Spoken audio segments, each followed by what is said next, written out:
measures of success. This is the Atlantic 10 Conference on ESPN+.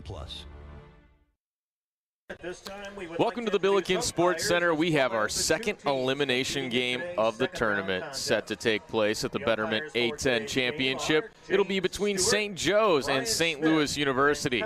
Alongside Lori Blade, I'm Colin Surrey. Just saw a heated battle between Dayton and St. Louis. The Billikens have to turn things right around and try to keep their season going tonight. They do, and it's a tough bounce back, but they're mature enough, and with Coach Knoyer, she will rally the troops to compete in this next matchup. We'll give you those starting lineups. We'll have first pitch when we come back on ESPN. 25, Megan Sinkus.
Sports Center, where both of these teams are trying to keep their seasons going.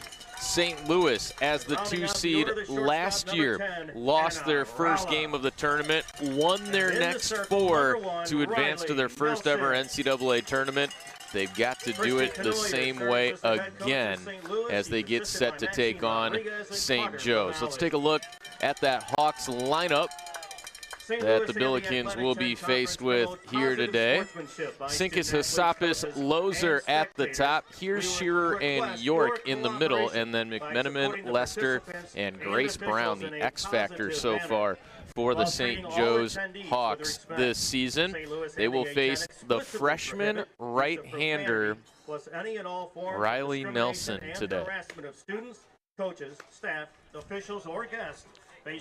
Look at those numbers for Riley Nelson. The Edwardsville High School product has burst onto the scene, been such a reliable arm for St. Louis. She'll have to do it for the Billikens here to keep things going for them in this tournament here at home. And our grounds for removal from the Billikens Sports Center. We thank you for your cooperation. We've seen a lot of freshmen step up in these situations, so hopefully Riley can give Coach Knoyer some good innings here. She has all year long. It's been so impressive to see the composure that Riley Nelson possesses. We'll see what she's got in store for us here today. In her last outing, she went 4 innings of 2 earned run ball against Belmont.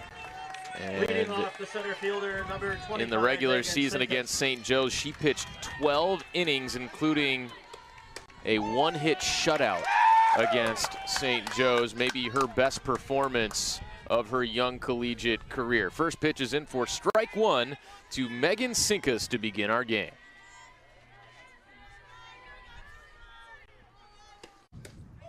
That's the way to start, 0-2. Good start, right on the borderline of the strike zone. That's what you want to see out of her. Megan Sinkus, a .306 hitter. The senior center fielder watches away ball one on a sweeping pitch from Nelson.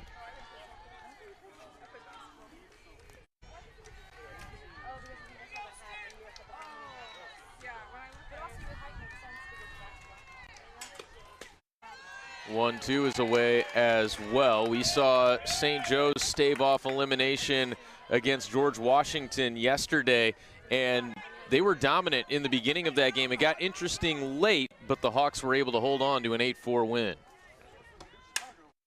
Sinkus flies it into deep right center field where Carson Janey runs it down for the first out. Defensive alignment is the same as it was in the previous game for St. Louis University. Abby Mallow behind home plate. Ulsis at third, Rala at short, Benty at second, and Profit at first. In the outfield from left to right, Stevens, Janey, and then Christ. Alyssa Hassapis watches one in the dirt for ball one. A little bit different approach out of St. Joe than what we've seen in the first two matchups today. They'll be quick and look to take advantage of their speed and putting pressure on SLU. Nelson trying to limit those base runners as she clips the inside edge for strike one to Hassapis. Good start for Riley here.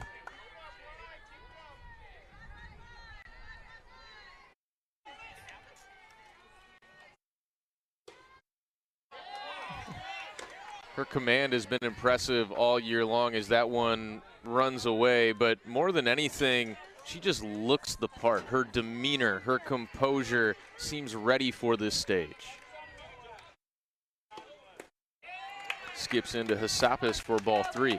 She does, as long as she doesn't try to overthrow anything or throw a perfect pitch, she'll be right there for you. Alyssa leads qualified hitters for St. Joe's with a .307 average. And she draws a one-out walk. Casey Lozer now coming to the plate, and she has been red hot in this championship tournament for the Hawks. She's been a game changer for him so far. See if she can continue that into today. She's riding a 6-game hitting streak, went 3 for 6 in the first 2 games of the championship tournament. First pitch is popped up on the infield and foul ground. It's Profit calling for it and making the catch to make it 2 away. Good pitch by Riley to get her out on her front foot to get that little pop-up. Good communication as to who was going to take that. Yeah, all 3 converging. Mallow as well as Riley Nelson quick to come out of the circle to provide an option. Now it's Olivia Hears with 2 down. Pull the string and it runs low for ball 1. Didn't miss by much. Nice little pitch. Olivia Hears, a .314 hitter with 3 home runs on the year. She hit a home run in game 1 against Fordham. She is 4 for 5 here at the Billiken Sports Center in the A-10 championship. Count goes to 1-1.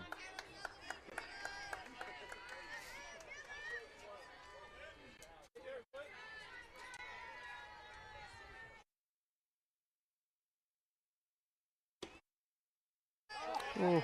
2-1. Riley Nelson, we told you, coming over from Edwardsville High School, where you coached for so many years. Lori, what can you say about the culture that's been set there at Edwardsville High School and why they've translated well to the next level? Yeah, I was fortunate enough to get to spend some time with Riley. I had her through middle school and again a year or 2 in high school, so I know her a little bit. She's used to winning. She's used to competing hard. She's been coached hard, I will say that. And she's used to whatever Coach Knoyer is going to put her into. She'll have the confidence to step in and do whatever she needs.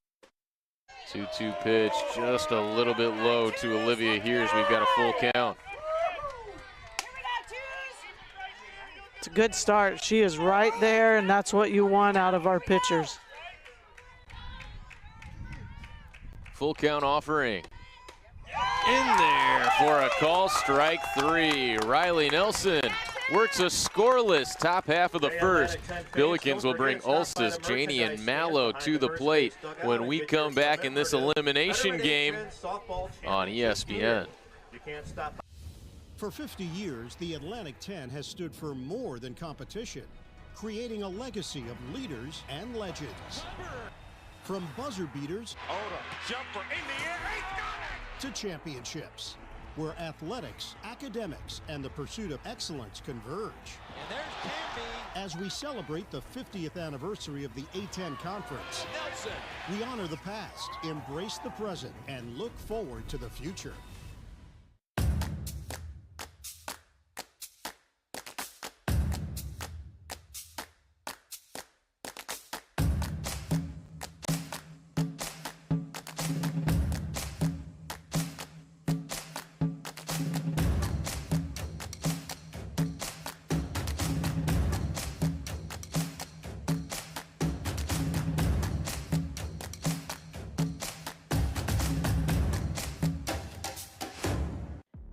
Women are power. They're an unstoppable force. Champions of change, breaking down barriers, showing confidence in every move, and courage in the face of any challenge. They stand tall, they are fierce, and women are A10 strong.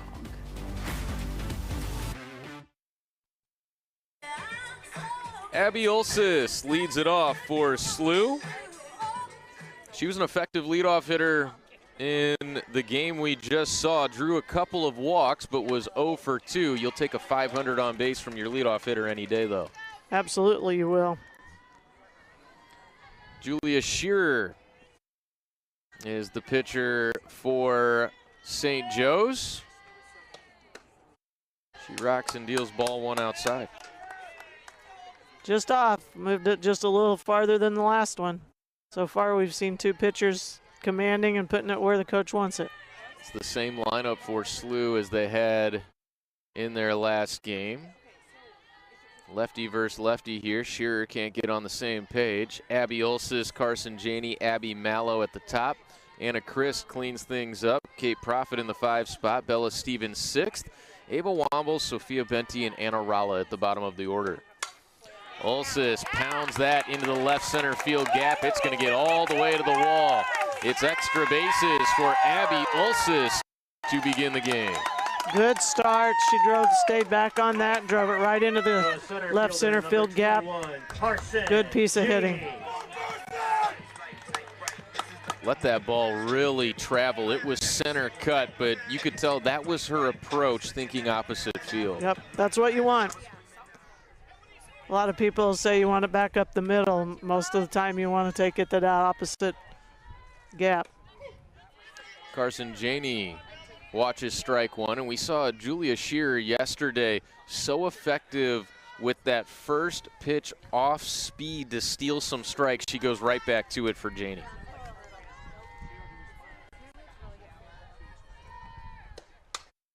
Oh, is 0-1, excuse me, popped up on the infield, and Shearer handles it herself. A center fielder having no problem with a play like that. No, not at all. She's going to field her position really well. She gave her a nice pitch.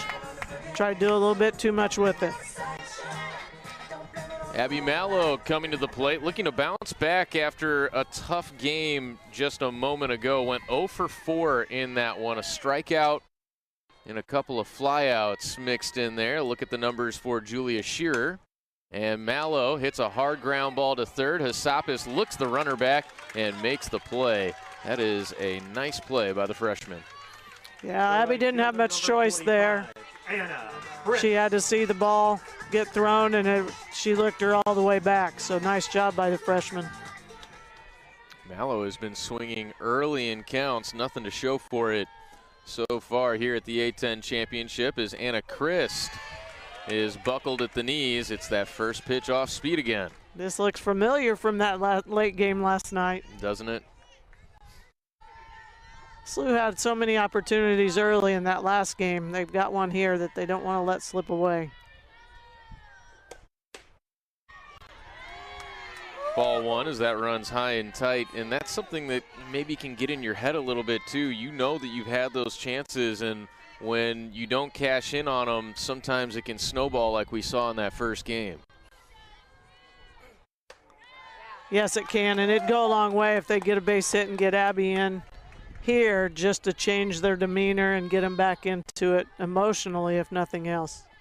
Hitters count now for Anna Chris. She leads the team with 31 runs driven in.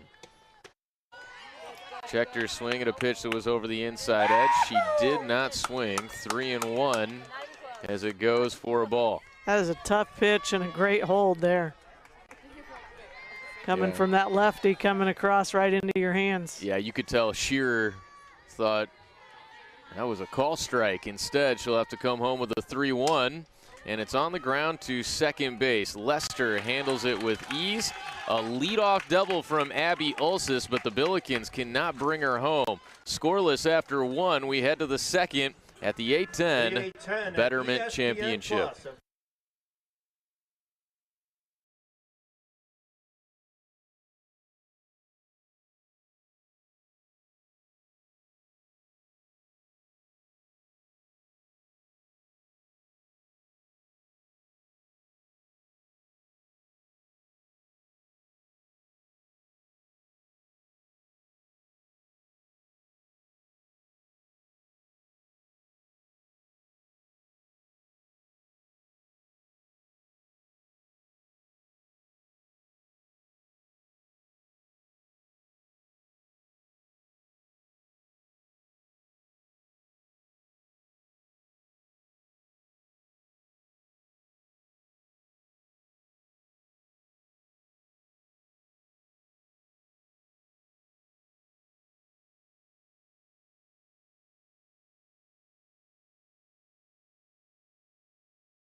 Now Julia Shearer at the plate after pitching around a leadoff double from Abby Ulsis. Riley Nelson starts her with strike one.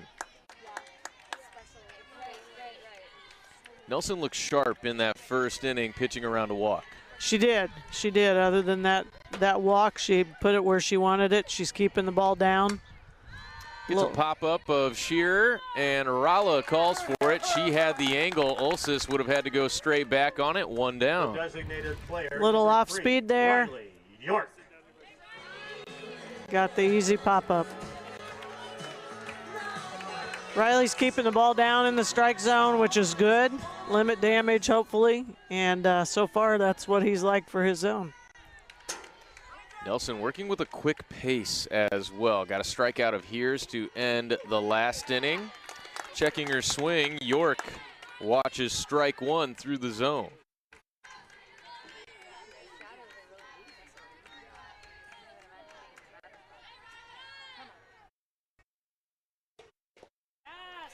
That's bounced foul. So once again, Nelson in command 0-2 against the .279 hitting Riley York. I'm impressed so far with Riley's approach to this. I know Mallow is very experienced and will help her out as much as she can. Always helps pitching to a senior if you're a freshman. High one hopper over to Abby Ulsis, and she makes quick work of Riley York. 2 up, 2 down to begin the second. Number 2, Haley McMenamin. High hop for Abby. Nice, easy Sunday hop play.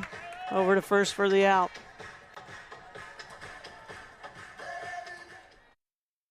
Keeping that left side of the infield busy to begin the inning as Haley McMenamin stands in now against Nelson. Nelson rocks and deals. Call strike through the back door. Doing a great job getting ahead. That's that same pitch that she got a strikeout with against Olivia Heers, but she was batting right-handed. You just give up on that one as a lefty even.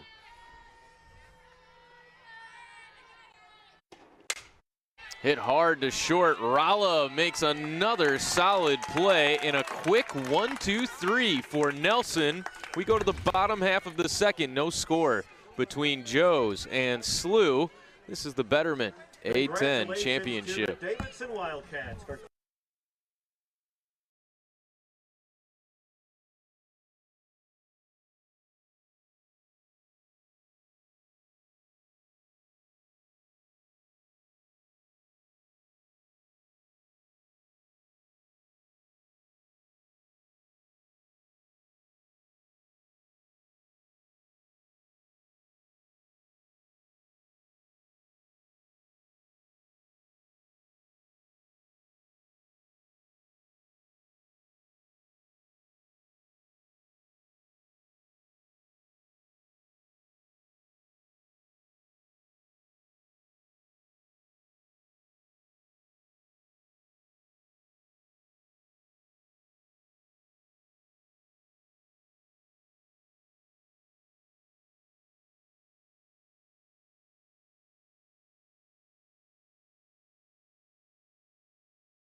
It leads things off for the Billikens here in the second inning. 5, 6, and 7 in their order. Stevens and Wombles to follow. First pitch in for a strike from Julia Shearer, and both of these pitchers have been attacking, working ahead in the count. They sure have.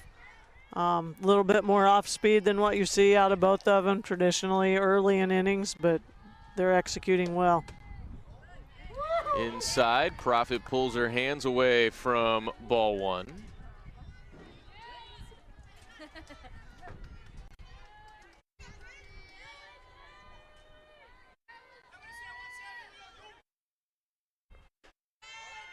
Ooh.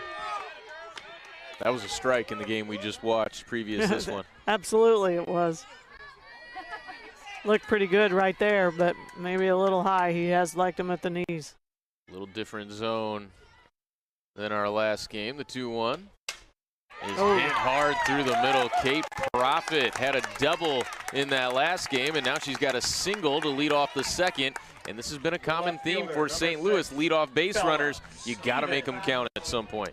You do. It looks really familiar. That last game they had first 2 innings with opportunities. Let's cash in on one of these. That was a shot back up the middle.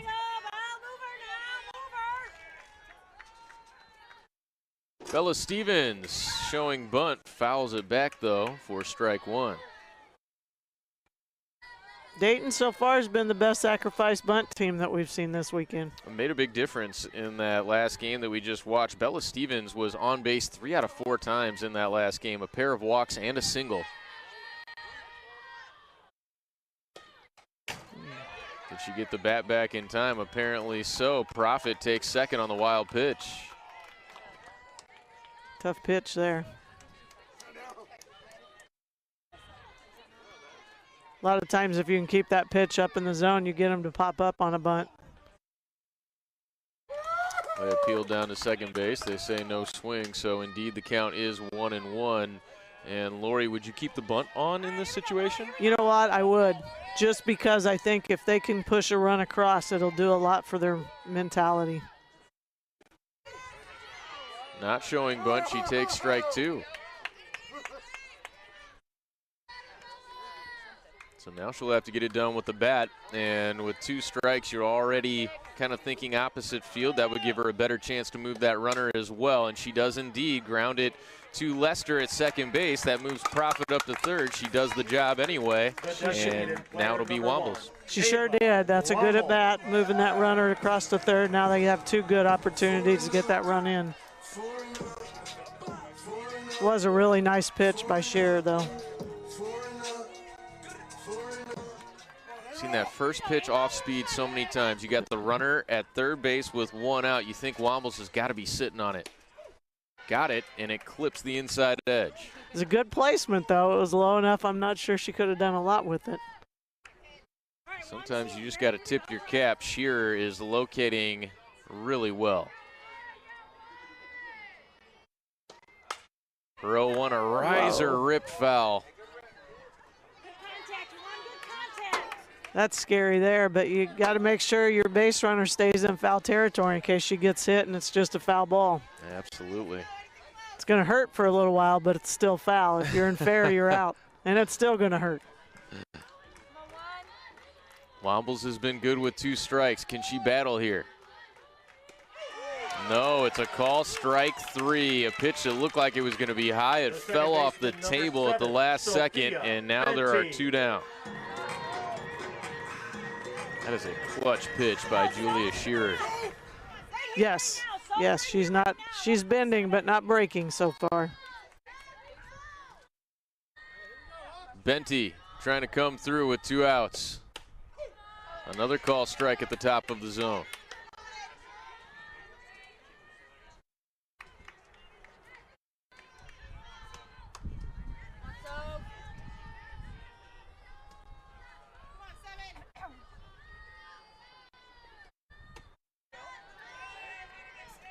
One ball, 1 strike.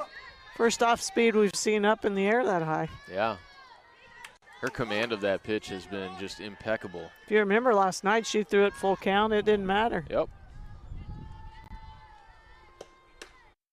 Blew it by her for strike 2.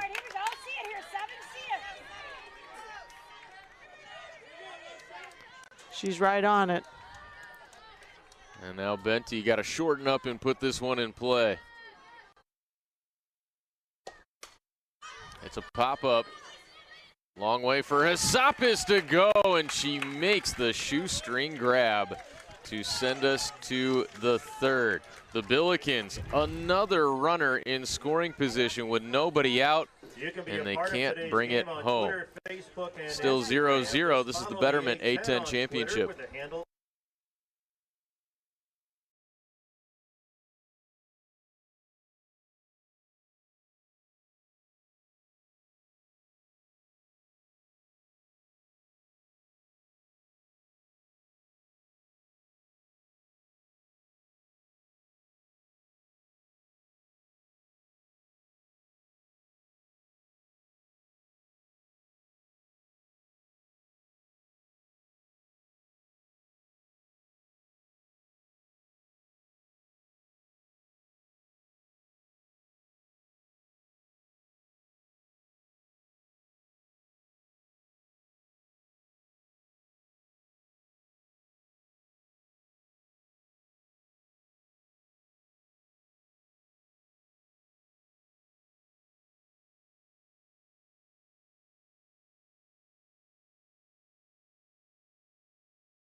One due up here for the Hawks.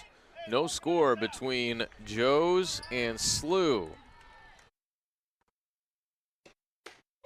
Riley Nelson, great pitch. That front door to the righties, back door to the lefties has been working like a charm. Sure has. She's got to keep that up. Grace Brown on deck, and then Megan Sinkus. As dangerous as Brown has been, this is a crucial at-bat to get Morgan Lester. 1 ball, 1 strike.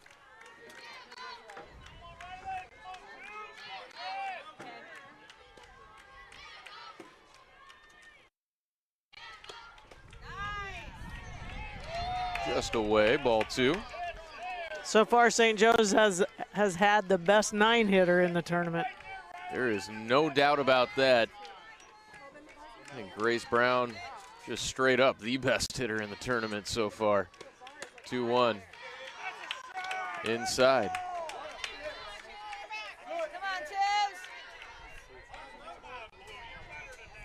So Lester working ahead 3-1.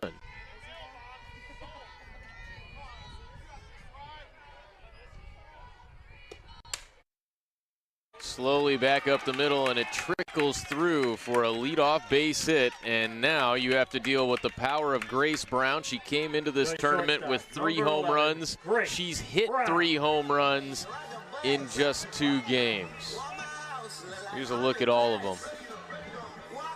No doubters as well. I mean, they have been monstrous shots. And at big moments, too.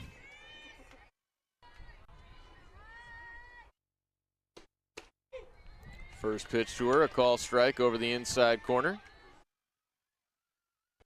Mallow was ready to gun her that time.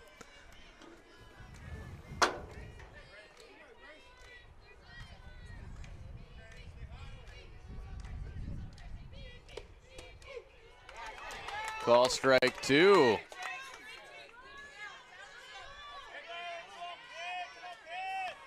It's a good pitch. It's a tough pitch to go after because I'm not sure you're going to do a whole lot with it as far as hitting. Gina McCool thought it was down. 0-2 to Brown in the dirt.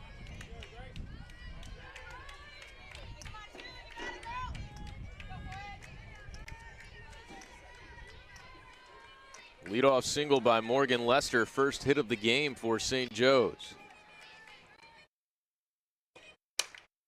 Blasted back up the middle, and Grace Brown stays hot.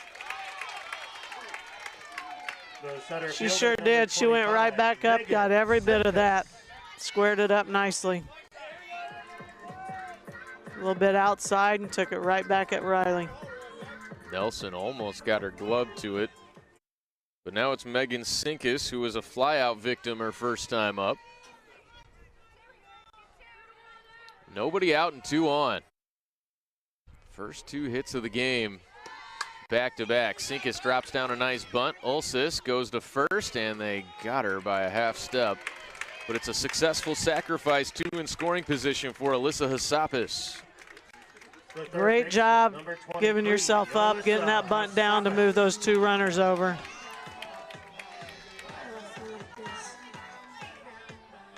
So many times everybody wants to see home runs, but I like to see the old school small ball. Now you've got the pure hitting Alyssa Hassapis at the plate. She drew a walker first time up. She takes strike 1, and that has been the go-to pitch right there from Riley Nelson. Brown's getting a big jump at second base as well. Infield is in for Slew. Fouled back out of play, and now Nelson's got a couple pitches to play with.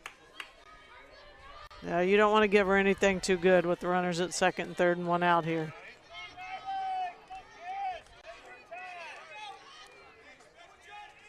Casey Loser's big bat on deck. The 0-2 to Hassapis is a fly ball down the line and left. Stevens gloves it. Her throw is not nearly in time as the first run comes across for St. Joe's on a sac fly, scoring Morgan Lester.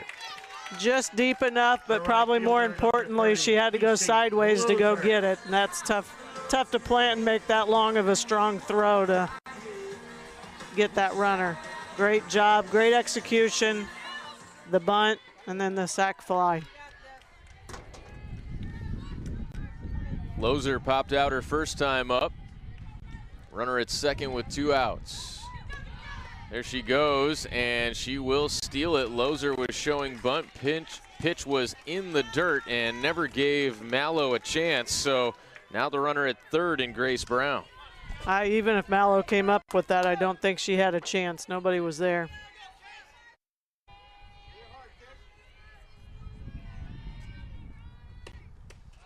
One 0 to Loser finds the zone.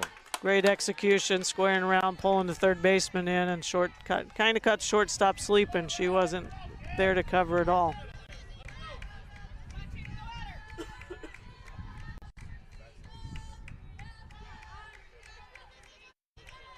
One to Loser. Low. Dangerous bat right here. Yeah, I wonder if this is almost a pitch around situation of sorts, but Olivia Hears has been hot on deck as well. 3-1. She was close in getting that earlier. Couple of sacrifices back to back. The sac bunt of Sinkus, then the sac fly from Hassapis has made it 1-0. That is fouled to the right side, out of play. Good pitch to pull it back to full.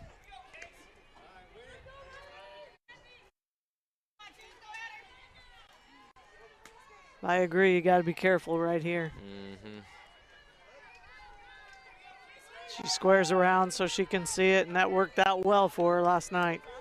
Brian Kunderman being called into action there defensively, and that one hits Lozer, and now they're on the corners with 2 outs. Nothing hurt there. It was going to be ball 4 anyway. Easy for you to say, except for the left arm of Lozer. Not a good time to get hit. We talked about that earlier. You don't want to get hit with a 3-ball count. She's a tough one. I'm sure she's not too bothered by that. Olivia here struck out her first time up in a full count. Nelson's first pitch to her is just a touch low, ball 1. She's just a little bit lower than she was the first 2 innings and not getting that call. Yep.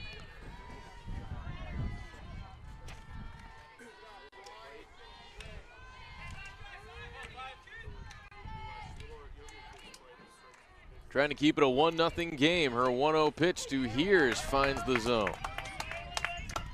Good job bringing it up just a hair.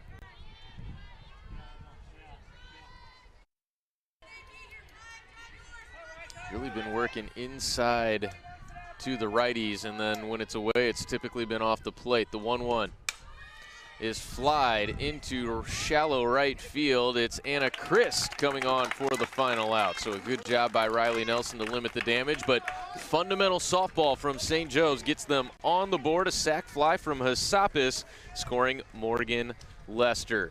We head to the bottom of the 3rd inning with Joe's on top, 1-0. This is the Betterment A10 Championship. This is where we prepared, stretch, challenge, wonder, dream, rise. This is where we find the truth and where we find ourselves. You will be nervous. You'll make mistakes. But in spite of that, you will keep going. Here, among these stones and walkways, you will test, build, and break, fall into the unexpected, and pick up something new. Here, filled with energy and passion, you will find your voice, clear the air, and discover the strength to make an impact. St. Joseph's University, you will. This is Arike. This is off Rike. She played JV.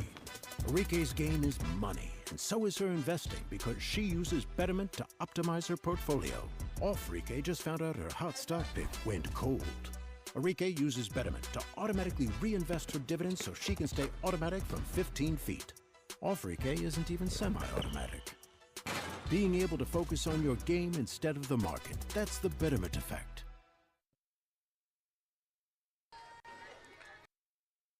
Due up here for SLU. Anna Ralla leads things off in the bottom of the 3rd. The Billikens, similar story to the game they had against Dayton. They have been getting that leadoff runner on. They've been getting runners into scoring position, just haven't been able to bring them home as Ralla watches strike one right down the middle from Shearer. Yeah, and St. Joe's executed really well last inning to get that 1 run pushed across. A lot of fans in attendance for SLU. They're just waiting for something to help them erupt, and the throw to first is not in time. Ralla has a leadoff single. Great hit, but great execution by St. Joe's. You want to try, it was hit hard enough to try and get that out at first. And here's backing that play up. Did a great job backing that play up to be right there when the throw got through. Anna Ralla is 2 for 4 total today. And now it's Abby Olsis, who began the game for SLU with a double. She bunts it foul. Looked like maybe she was trying to pull that one. Just got on top of it. More for a hit than sacrifice there? Yes, yes.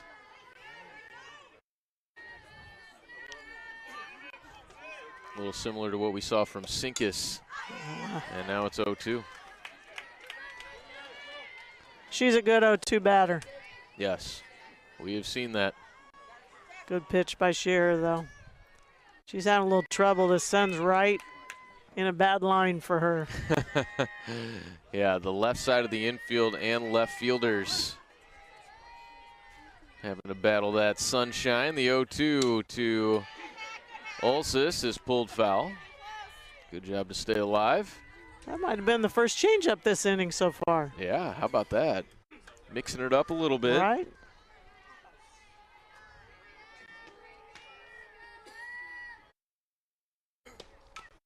Another 0-2 fouled off. Changed speeds on her again, and Olsis won't go easily. I tell you what, the A-10 has got some good leadoff batters. That's for sure so far in this tournament. You can see that up and down. Another 0-2 to Abby Olsis is away.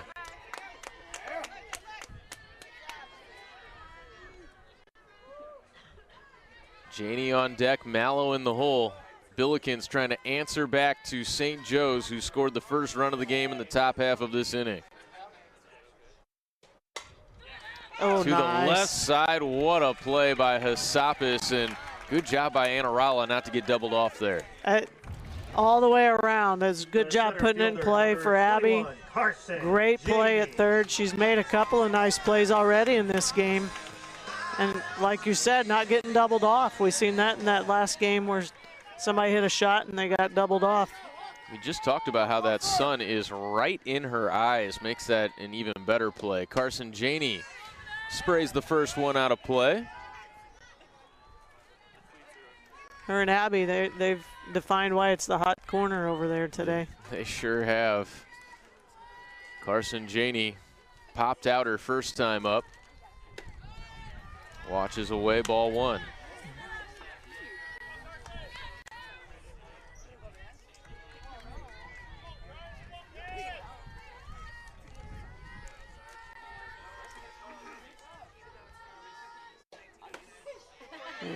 Call strike. She was pulling her hands away, and now Shearer has her 1-2. Yeah, that was a good pitch. She was not looking for that inside at all.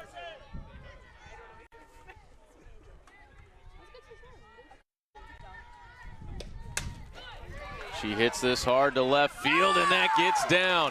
Anarala getting the wave around home. The throw was inaccurate, and it's an RBI double. Carson Janey strikes again and ties the game at 1. Great hit. Coach Kenoyer being aggressive, sending her. They missed the cut. Didn't have any play at all after that. Abby Mallow. As a coach, you stress over and over and over to hit that cut. And we've seen it twice where teams have missed it, and it's cost them a run. Carson Janey just continues to come through in big moments. We're knotted back at 1 with 1 out. Here comes Abby Mallow. She is the all-time home runs leader, all-time RBIs leader, and threatening to become the all-time slug leader as well here at SLU. Almost be easier to tell you which records she doesn't hold. Good response, no matter what Abby does. A great response to get this run back for SLU, but they've got another opportunity here. And Mallow's had multiple opportunities with runners in scoring position today. Sooner or later, you think that she's going to come through. She's been so aggressive at the plate. You wonder if maybe she tries to be a little more selective here. Nope, she's going right after that first pitch. It's a foul ball. As many times as she's walked this year, she's going to try and hit every strike she can get. And, you know, we had a discussion about that earlier this year, had Mallow in postgame, what it's been like dealing with opponents trying to take that bat out of her hands. As she watches low. And she said, look, it's been different, you know, that she had so much protection in the order these last couple of seasons. Things just a little different with this lineup for SLU this year. And when you have a 20 home run season, teams treat you a little bit differently, and now it goes to 1-2. And rightfully so. So far, Shearer's going right at her.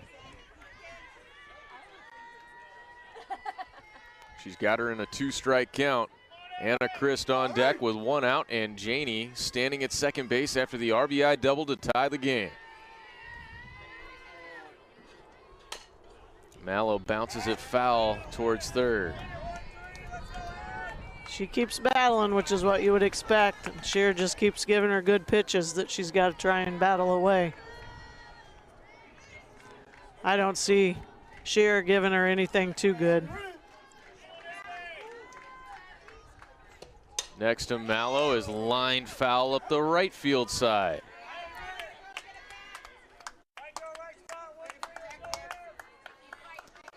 She's fouling enough off that you'd think she's starting to see it a little bit better, maybe. Abby Mallow, 175 career hits, 192 RBIs with 49 homers. Out in front of strike 3, Shearer gets her with that deadly changeup. She did, great time for it. She's got her out on her front foot. Tough pitch. Good at bat for her, but better location on the pitch at the end. Now it's Anna Christ with 2 outs, taking high. So saw that first pitch changeup a bunch first time through the order. Now it's been the hard stuff to begin these Billiken batters. 1-0. Is a soft bleeder towards the right side. Lester is there for the final out, but Carson Janie has tied this game at 1 with an RBI double. We head to the 4th at the Betterment A-10 Championship.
Julia Shearer leads things off here in the 4th inning. She'll be followed by York and then McMiniman. Riley Nelson gets her to offer at the first pitch. It's out of play, strike 1.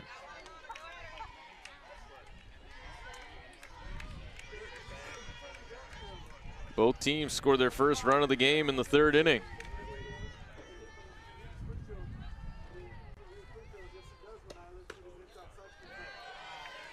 Just off the plate away from Riley Nelson.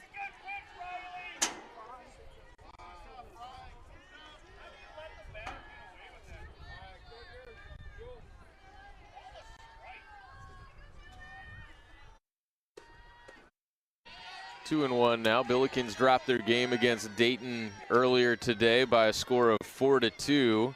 St. Joe's was defeated by Fordham 7-3, and then they bounced back with an 8-4 win against George Washington last night.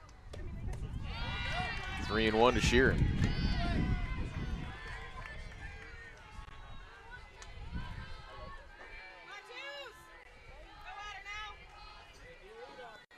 Don't want to give any free pass here.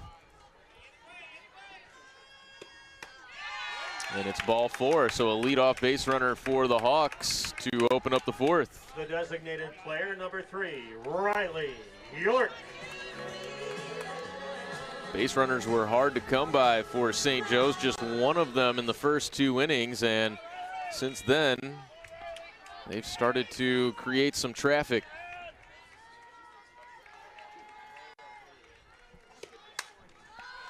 Popped up to the right side. Profit has it with her back against the dugout. Big out there, good pitch by Riley, but Profit finds the fence and then finds the ball and does exactly what she needed to do to get the out. So Riley York goes down on one pitch. Now it's Haley McMiniman with Shearer at first after the leadoff walk. McMiniman grounded out to short her first time up. This one is a softly hit bloop into right field. It gets down, throw to third, gets away from Ulsis. Good job to back it up there by Bella Stevens to keep Shearer from thinking about home. But McMiniman advances to second on the play. Right. Little bloop. It's always trouble on a bloop to right field with the runner at first. As aggressive as St. Joe's is, you know they're going to take that extra base. I'm not sure if Abby would have had a chance to get an out if she come up with that ball or not. I think they did.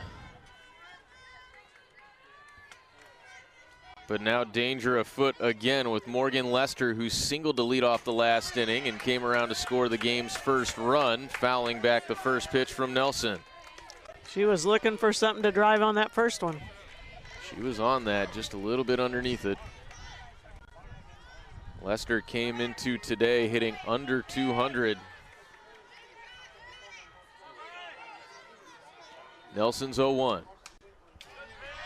Fouled back again, so a 2-strike count with Grace Brown on deck. Yeah, this is definitely an important batter here for SLU.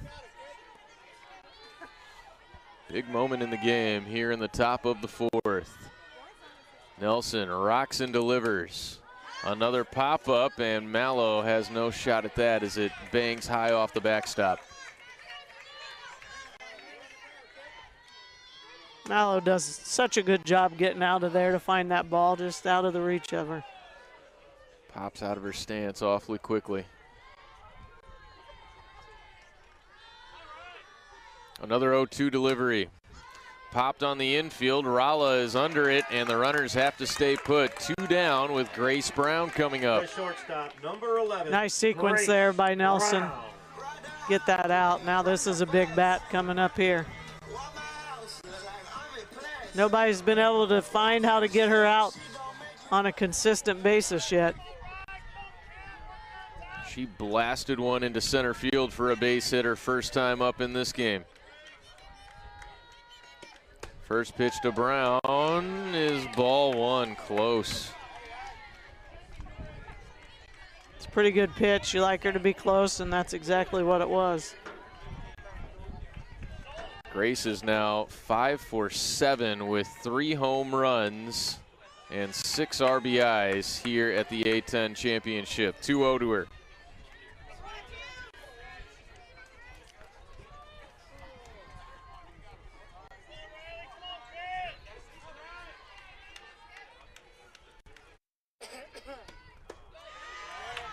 Three-0. Top of the order, and Megan Sinkus on deck. Tough situation here because she has been so good in the 9-hole, but you don't necessarily want to get to the leadoff either.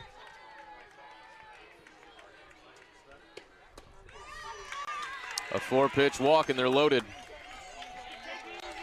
The center fielder, number 25, Megan Sinkus. Abby Mallow comes out to have a word with her freshman righty, Nelson.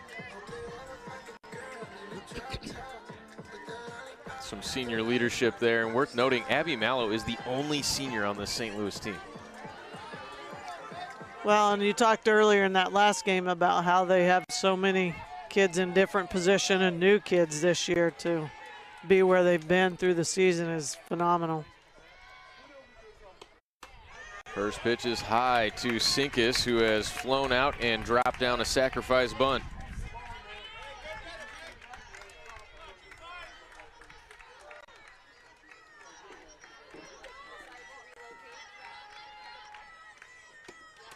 Swing and a miss. Good Nelson pitch. Got a buyer. Good cut, good pitch. Good on good. 1-1 count to Sinkus now. Nowhere to put her with 2 outs. Just a bit high. We've talked earlier about how good leadoffs have been in the A10 so far in the tournament. Sinkus has been no exception. 2-1 to her. Fouled back out of play.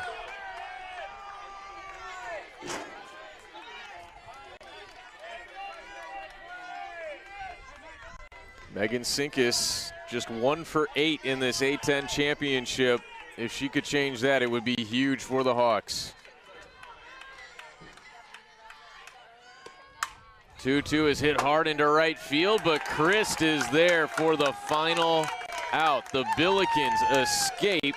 St. Joe's strands the bases loaded, and we're still tied at 1. Prophet Stevens Wombles coming to the plate when we come back at the Betterment A10 Championship.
Still tied at 1 as we move to the bottom of the 4th inning. Kate Prophet leading things off against Julia Shearer. Alongside Lori Blade, I'm Colin Surrey with you on ESPN. It's been a fun championship so far as Prophet takes low ball 1. A lot of back and forth games, extremely competitive between everybody out here. We've only had one run rule so far. Yes, they all the coaches mentioned the parity in the conference and how it was up for grabs. So far I have to agree in every matchup. It's been on display in just about every single game. Prophet singled her first time up. She's seeing it well right now at the plate. That finds the zone near the letters. Shearer continues to impress me though. Yeah, her mix and ability to keep hitters off balance has been awfully impressive. 2-1. Pulls the string again for strike 2. Not very often do you find kids that'll throw that behind in the count. Full count, doesn't matter with her. How many times have we seen hitters frozen by that high changeup as well? This time Prophet stomps on it into left field. It's a leadoff bomb to begin the 4th.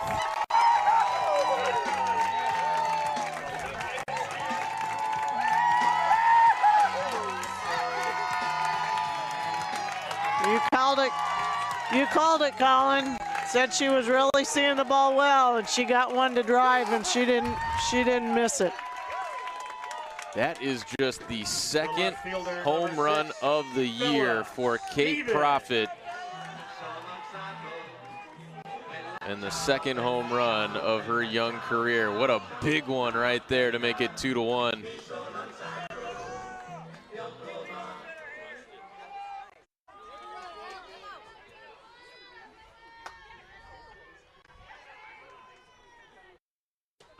Oh gosh, hits Bella Stevens right in the helmet.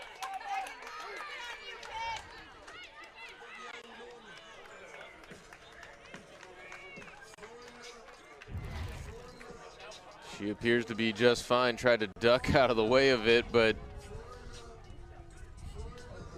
doesn't appear to have affected her too much here. No, she tried to get out of the way, but just couldn't get there. It's tough when it's coming from a lefty, I will say that. Kind of freezes you. That's been a little bit different, and now Julia Shearer is coming out of this game. We'll let you know the new pitcher for Joe's when we come back. This is the Betterment A10 Championship on ESPN.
Number 26. Taylor Trowbridge is now in to pitch for St. Joe's, one of the leaders on this team that does all the little things right. They need her in a big way after that leadoff home run from Kate Profit has put the Billikens on top 2-1.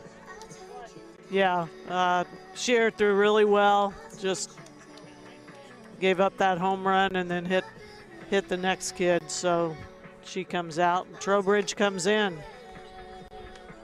Shearer will stay in the game and play in the outfield. She will move to center, and Sinkus will shift into left. The designated player number 1, Ava Womble. And after the hit by pitch of Bella Stevens, Shearer lifted from the game. She was so good. Pitched through a bunch of trouble yesterday as well. It was going well for the first couple of innings, and now the Billikens have gotten to her in the last two. Womble showing bunt, gets it down up the third base side. Hassapis gloves it foul. Good decision. Sure was. They tried that. Somebody tried that earlier and it stayed in, but good decision there by the freshman once again.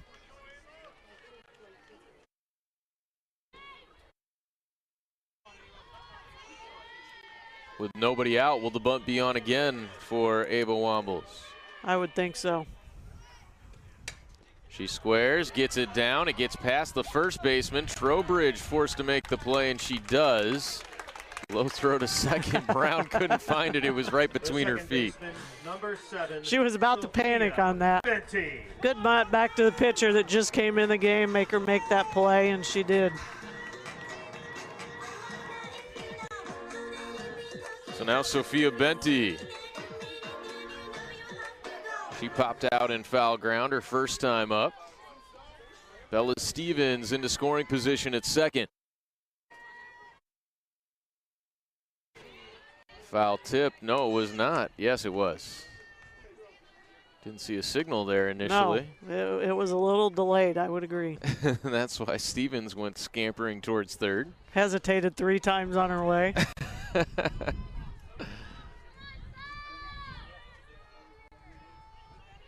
You know, 1 to Benti. Beautiful pitch over the inside edge by Trowbridge. Sophia needs to battle here. The senior from Arizona in control. Trowbridge rocks and deals. Low, ball 1.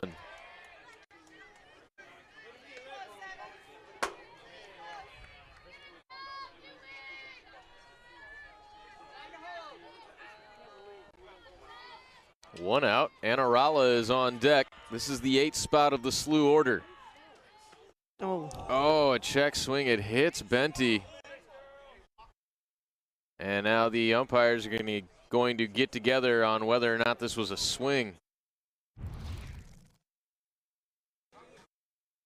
A replay, and ooh. I don't think you can consider that a swing. Yep. I think she started to, held up, and then it was coming at her, so then she was more of a self-defense, and that's what they agreed with. So first and second with one out. 2 hit batters now in the inning. And Arala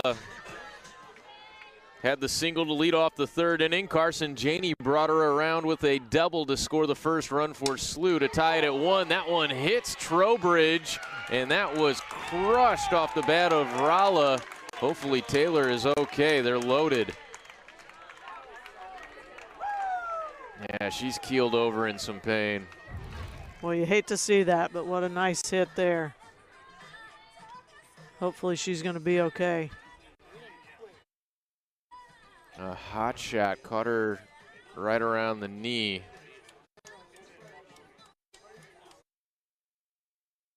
And she's probably going to need a couple of pitches to try to test it out. And they're looking at her right hand as well. So as they check on Taylor Trowbridge, we'll take a quick break and come back with more from the Betterment A10 Championship.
Taylor Trowbridge showing some toughness. She's going to stay in this game. The senior not going to leave the rubber that easily. Now it's Abby Olsis with the bases loaded and 1 out. She did not want to come out. Coach McCool came out to talk to her, and she just kept walking away from her. She did not want to be taken out of this game. And it was one of those situations you can tell she might still be in some pain, but she's doing everything she can not to show it. That's in for a call strike to make it 1-1 on Olsis. Abby doubled in the first inning, lined out to third. Hassapis robbed her last time up.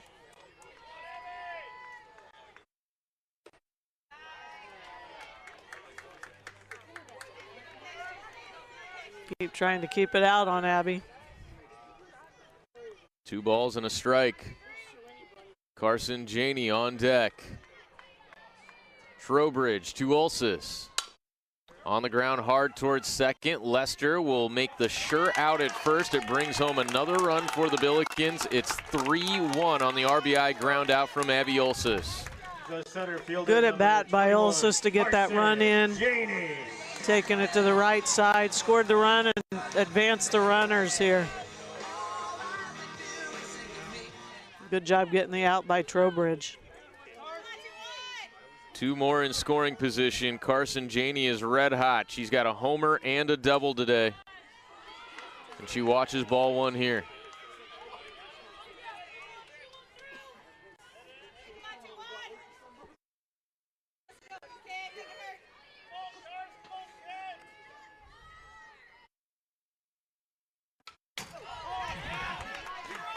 She was right on that, Colin. Couldn't quite catch up to it. But that was a dangerous pitch right there. A gutsy pitch on 1-0. She's looking to have a day.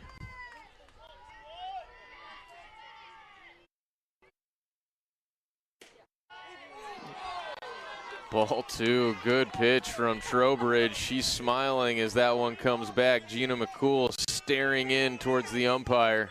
That was a really good pitch. Borderline, no matter which way it could have gone. 2-1 to Janey. is upstairs, so now she's ahead in the count, 3-1.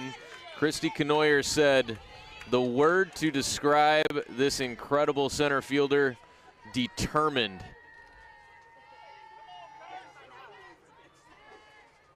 Three-1 to her. Fouled back, it's a full count. I was going to say, you really don't want to pitch around her to get the Mallow, but as good as she's been today, you got to be careful right here with this next one. 2 in scoring position with 2 down. Another foul ball. Good pitch. Kept it out, took a little bit off of it.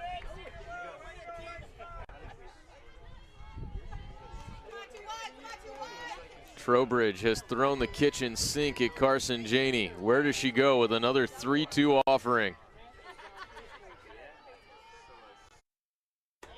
It's ball 4, and now Abby Mallow gets a chance with the bases loaded and 2 down.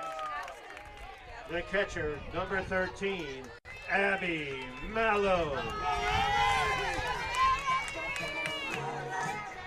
We talked last time she was up. She's had opportunity after opportunity today. You can only get away with that so many times against this good of a hitter.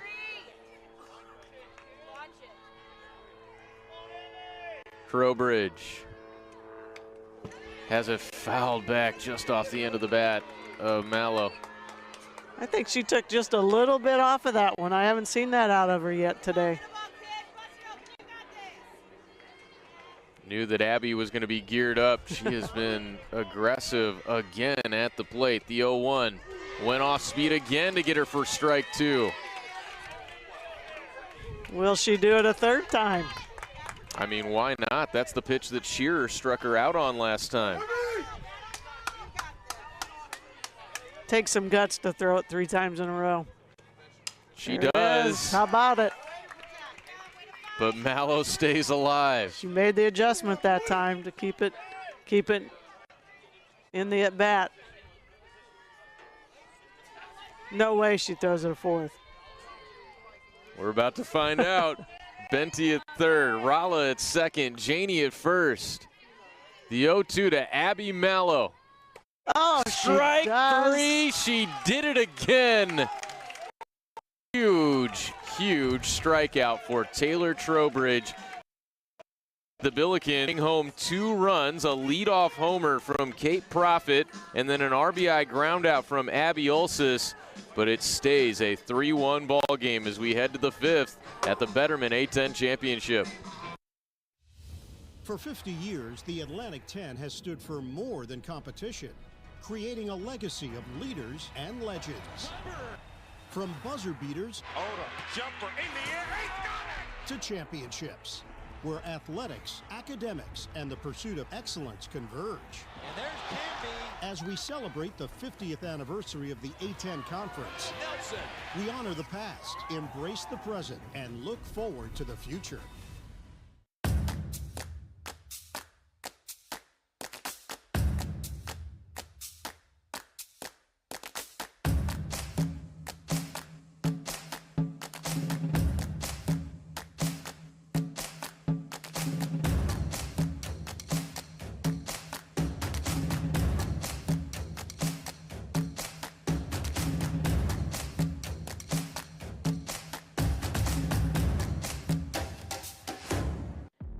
Women are power.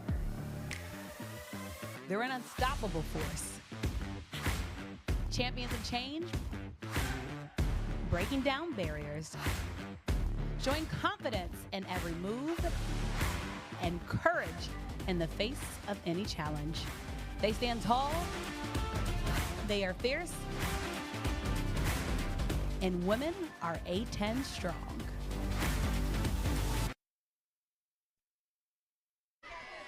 St. Louis leads this elimination game by a score of 3-1. George Washington was the first team to be eliminated on day 1, and now the Hawks and the Billikens battling to stay alive here in the A10 Championship. Riley Nelson starts Alyssa Hassapis 1-0. Lozer and Hears to follow 2-3-4.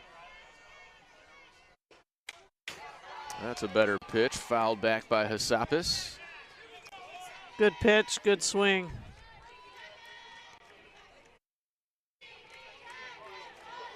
Hassapis has been doing her job inside the box so far in this game. A walk in the first inning brought home the only run for Joes with a sac fly her last time up. She pops this one up towards the dugout of SLU, and not quite enough room for Kate Profit. I've been so impressed with Alyssa's defense at third. Yeah. So far in these games. Yeah, those freshmen, Grace Brown and Alyssa Hassapis, look like anything but freshmen. At the plate, too. The 1-2. Just caught a piece.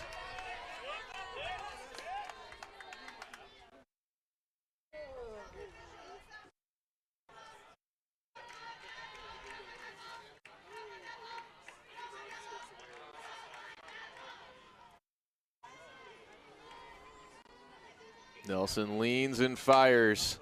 Hassapis loops it up the left side, but foul. Long way to go on that one. So we'll do it again at 1-2. That was very similar to the sac fly that she had in the 0-2 count her last time up. Pulled it down that left field line.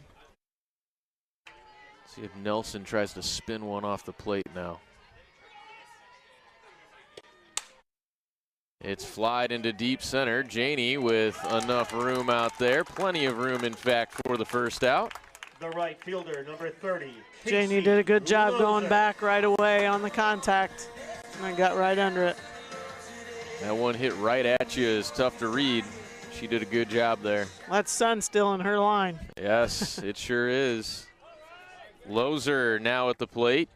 She's popped out in foul ground and also been hit by a pitch. Sends it over the right field sidewall, strike one.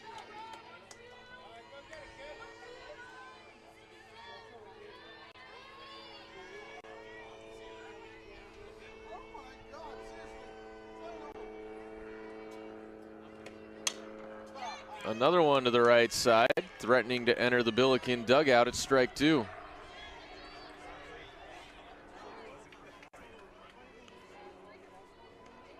This is more like the Riley Nelson we saw in the first couple of innings, going after batters, starting ahead in the count.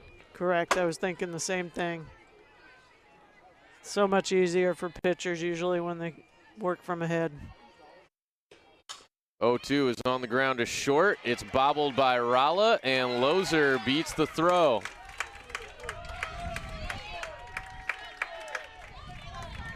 The catcher, number 5, Olivia. It's a tough one for Riley Nelson. Got exactly what you wanted, that routine grounder to short. She did. 0-2, she did hit it hard, but she kind of hesitated, and it ate her up there at short. So now Olivia Hears has a base runner with one out. Lozer continues to hit it hard, though. Yes, she does. She's been impressive all championship long. Hears sends it out to the right side for strike one. Seeing a little more aggressive swings out of St. Joe's this inning so far. Yeah, they have, since that first time through the order, really gotten aggressive, swinging early in counts.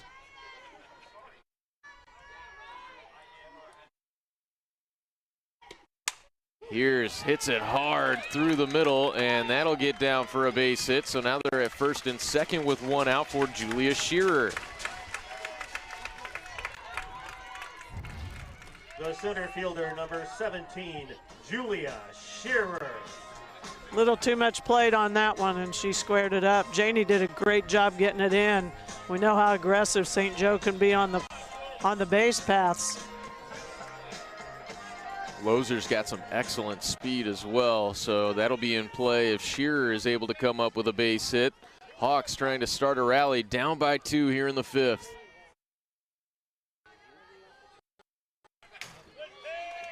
Fouled back for strike one, and with season on the line for these two teams, this is when you see who can control the emotions, who can slow things down when things tend to speed up in these situations.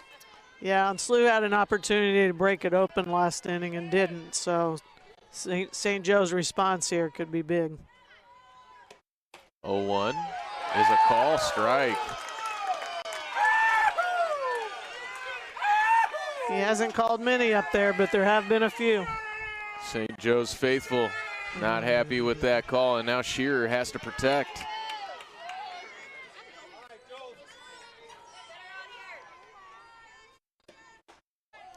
Outside, ball one. Good 0-2 pitch there from Riley. That ability to backdoor it. Shearer had to respect that pitch, but she's able to lay off it. Now a 1-2 coming from the freshman Nelson. High.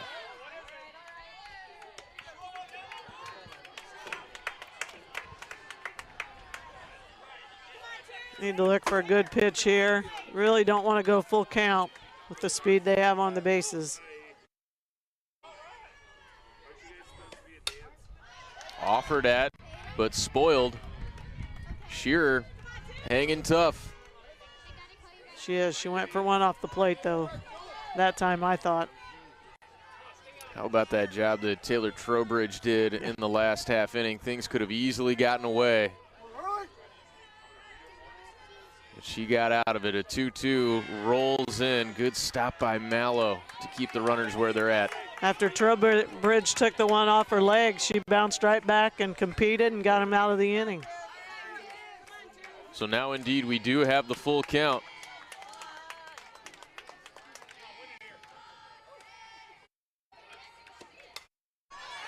And we'll see another at 3-2.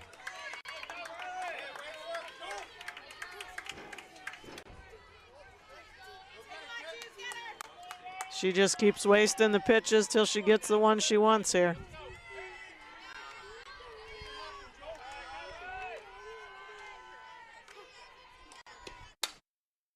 Hit into center field right at Carson Janey for the second out. Lozer threatening to tag up, but she'll stay put. And now it'll be up to Riley York with 2 outs. The designated player number 3, Riley. Good job by York. Nelson getting that after she competed so hard, had such a good at bat, fouling all those pitches off and still get the out.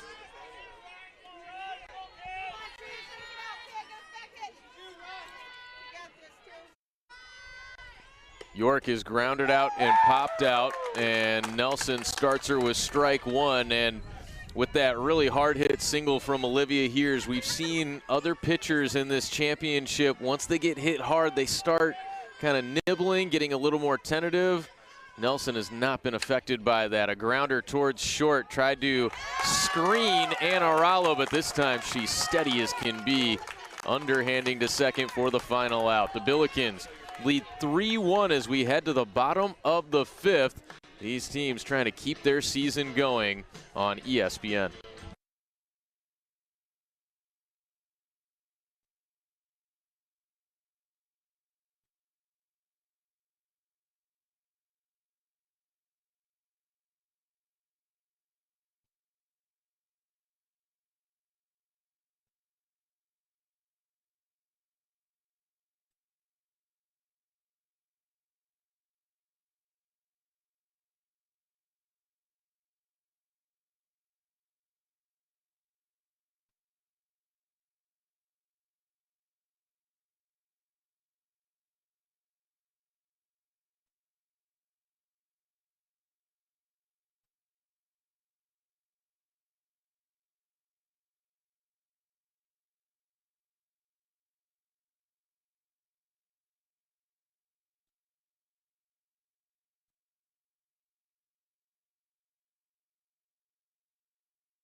Kate Profit and then Bella Stevens after her. Trowbridge still out there inside the circle. The senior rocks and deals. Off speed for a call strike one. That's 5 of them in a row now. It is. You remembered. How could I forget that huge at-bat with Mallow and the bases loaded? Gutty performance here by Trowbridge. If it ain't broke, don't fix it. I'm not even going to say anything.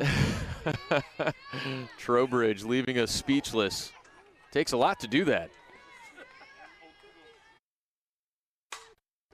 Chris grounds this to third. Hassapis makes the play, 1 down. The first baseman, number 17, Kate Profit. Do what you have to do to get outs, right? And now it's Kate Profit.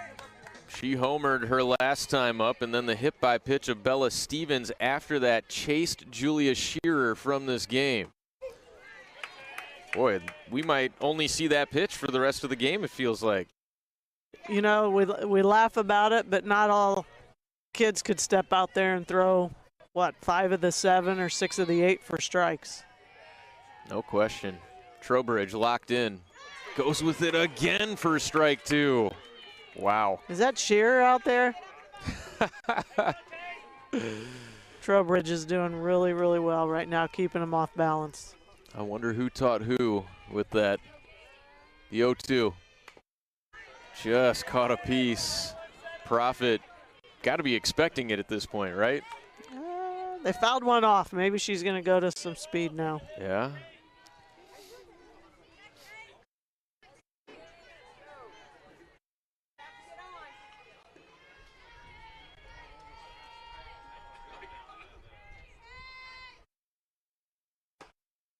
There is the speed up out of the zone for ball 1. Profit is 2 for 2. That home run she hit in the last inning, just the second of her career. Just a sophomore, bright future ahead. She pops this one up, and it'll be Brown a few steps onto the outfield grass for the second out. You know, usually we talk about outfielders and their ability to read the ball off the bat. Brown does that really well at short. She's covered some ground last night and today made some difficult plays look pretty easy. That gives a valuable domino effect to your team. You feel a little more comfortable playing those outfielders back, taking away some more extra bases that way. Bella Stevens watches one right down the pipe. Trowbridge going with some heat on these last few offerings.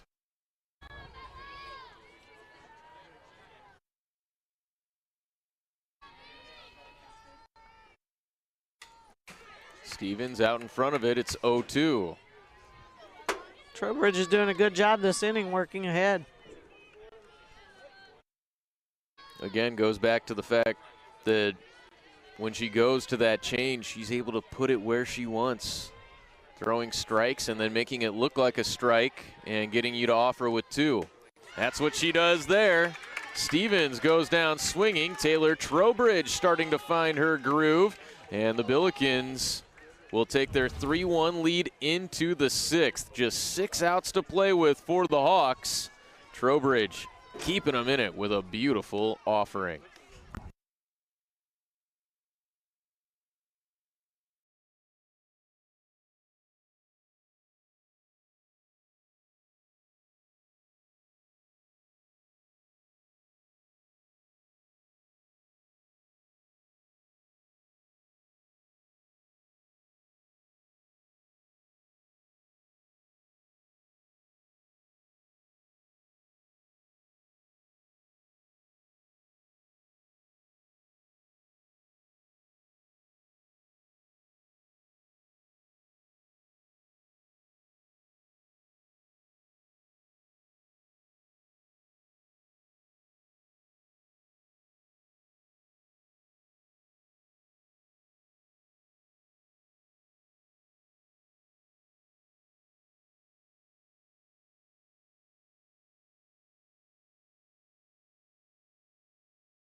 Due up here for St. Joe's, Haley McMiniman, Morgan Lester, and then Grace Brown.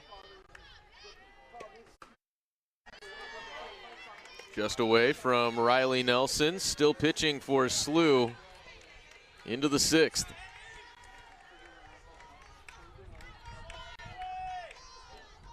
Saw the Billikens ride Isabel Royal the entire way in their first game against Dayton. That one's right at the knees to even the count at 1. Yeah, Riley's thrown really well so far. Pitched around that air last inning.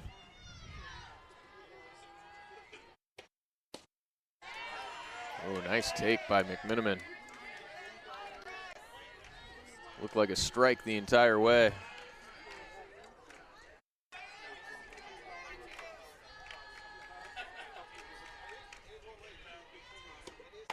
Yeah. 3-1 count. And the 8 and 9 hitters, Morgan Lester and Grace Brown, have reached 3 of 4 times. McMiniman singled her last time up, 1 for 2. That's into center field. Carson Janey twisting, turning, and dropping it. Throw to second, and no call. I guess she's safe. The second baseman, number 6. That's a tough Morgan one. She got turned around out there and lost it, it looked like. So back-to-back innings with errors. And that's a huge one. 2-base error to lead off the inning. Especially with the bats coming up. Lester dumps this into right field. That's down for a hit. Getting the wave home. Chris throw could not be handled by Mallow. And now the game-tying run is at second base in Morgan Lester. Coach McCool sticking with her philosophy, as aggressive on the bases as they can be.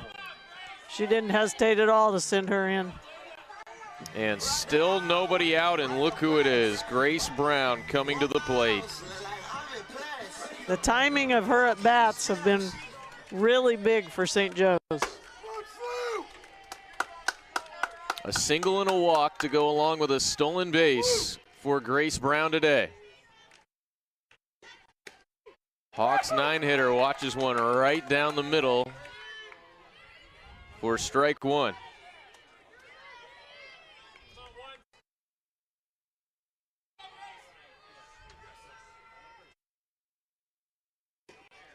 Swing and a miss. Nelson works ahead 0-2. Big time challenge right there. Nelson has been filling up the zone today. Lester, the game-tying run at second base, popped up. That will get into the stands, just beyond it actually. And the count stays 0-2.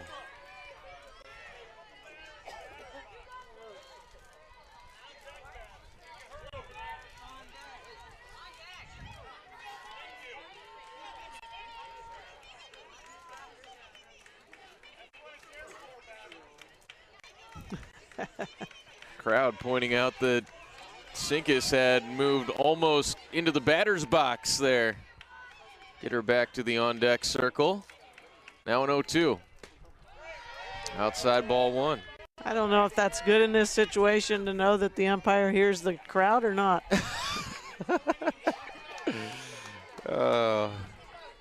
Count at 1-2 on Grace Brown. Still nobody out in the inning. The pitch is ball 2. The Billikens thought they had strike 3.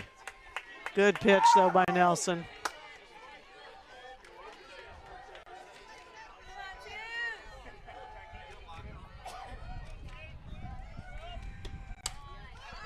Fouled away. Brown wastes a good pitch. She's seeing the ball well, just like she has the other 2 games yesterday. Fell behind quickly. She's worked her way back into it.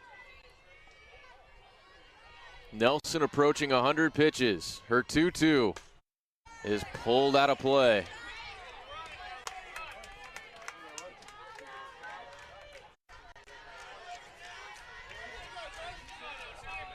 can feel the nervousness in the crowd right now. Big at bat here in the top of the 6th.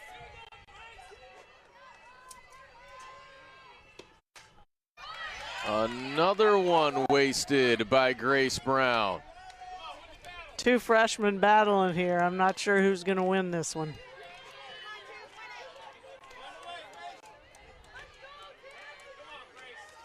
She's fouled off some really good pitches. Do we see Nelson throw a wrinkle, maybe a changeup here on a 2-2? No, it's tipped into the mitt. Mallow holds on for a huge first out in the inning. Nelson giving her some credit for that one. Huge. Big strikeout. What a good pitch. Kept it down, took a little bit off, and she went down to try and get it. You can't relax yet. You still got the lead off now. Megan Sinkus is 0 for 2 with a sacrifice in this game.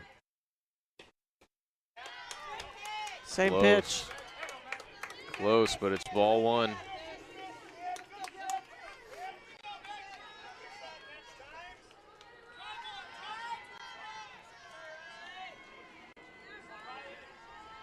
The 1-0. In there.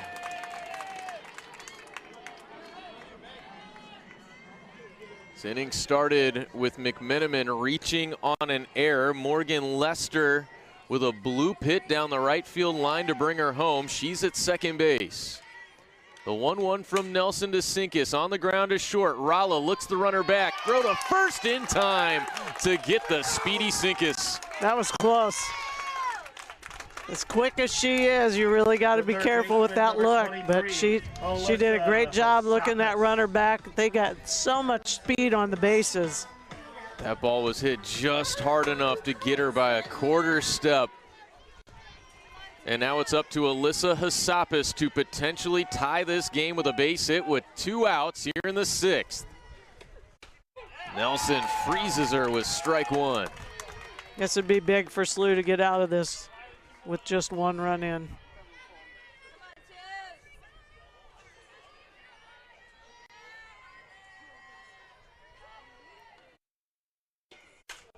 Hit hard, and that gets into left field. Stevens coming up throwing.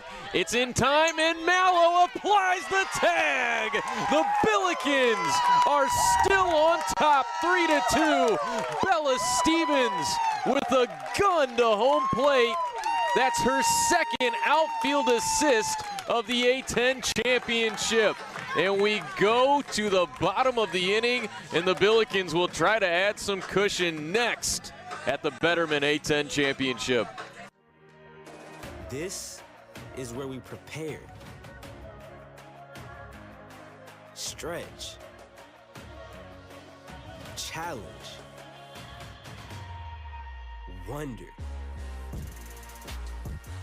dream, rise. This is where we find the truth and where we find ourselves. You will be nervous. You'll make mistakes. But in spite of that, you will keep going. Here, among these stones and walkways, you will test, build, and break, fall into the unexpected, and pick up something new. Here, filled with energy and passion, you will find your voice, clear the air, and discover the strength to make an impact. Here, at St. Joseph's University, you will. This is 4-time All-Star Arike. This is off Rike. She played JV. Arike's game is money, and so is her investing because she uses Betterment to optimize her portfolio. Off Rike just found out her hot stock pick went cold. Arike uses Betterment to automatically reinvest her dividends so she can stay automatic from 15 feet. Off Rike isn't even semi-automatic. Being able to focus on your game instead of the market, that's the Betterment effect. An incredible outfield assist by Bella Stevens to get Morgan Lester at home plate. That's some good speed in Morgan Lester as well. Throw was right on the money, and what a tag by Abby Mallow as well. It was a perfect play. Once again, we've seen some of that today in the tournament. but I am so impressed at how quick she got rid of that ball. Outfielders usually have a bigger windup. She got rid of that thing quick. Mallow put the tag on. You knew St. Joe's aggressiveness, she would be going. Huge. I mean, you had to send her, right? That's the potential game-tying run right there. Let's have another look at it. What a good hit. She might have hit it a little bit too hard. Got to her so quick. Mallow with the play. Boy, you aren't kidding, Lori. By the time that reached her glove, it was like it was coming home instantaneously. That was incredible. Wombles grounds to short. Grace Brown makes the play for the first out in the bottom of the 6th. She looked like an infielder getting rid of that ball. Seriously.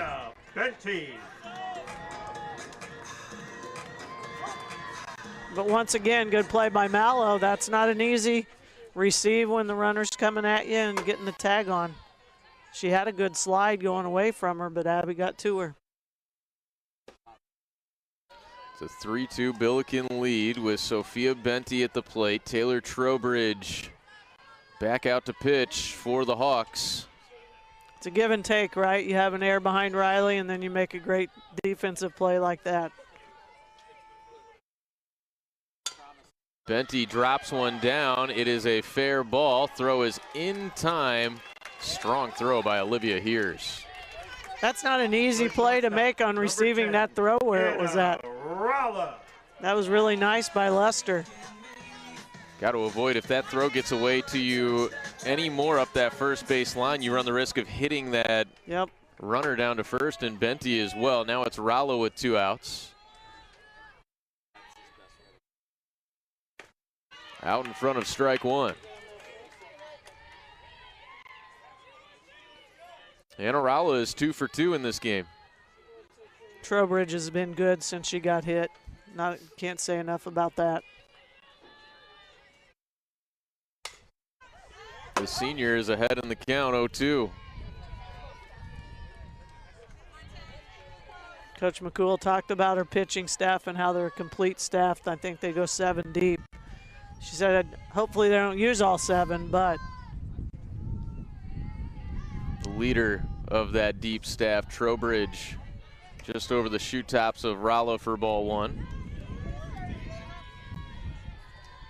Can tell that Gina McCool is really building something special at St. Joe's just in her 3rd year, and she talked about just how much these seniors have meant to her, sticking with her. You know, you see a lot of times, she was already an assistant coach with St. Joe's, but so many times when that coaching change happens, players leave. The floodgates open. Transfer portal is a huge thing in today's game, and so many have decided to stay with Gina McCool, trusting in her message.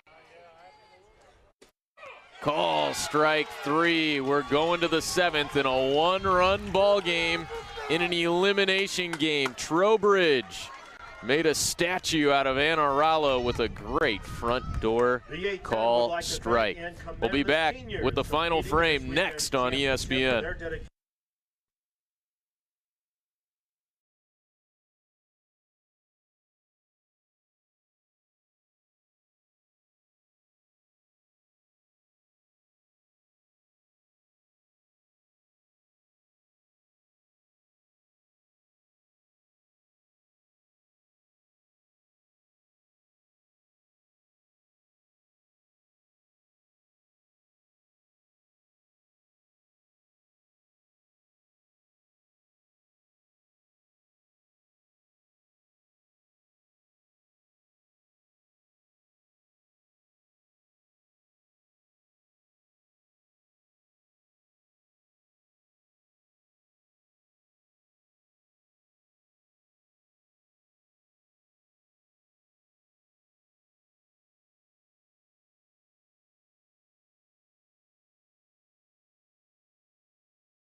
It's a 3-2 St. Louis lead as we open up the 7th. Casey Lozer, Olivia Heers, Julia Shearer 3 through 5, and Riley Nelson looking for the complete game win. First pitch is ball 1 to Lozer. She's got some hot bats to deal with right here in the 7th. Lozer is 0 for 2. She's been hit by a pitch. She reached on an error her last time up, hit it hard to short.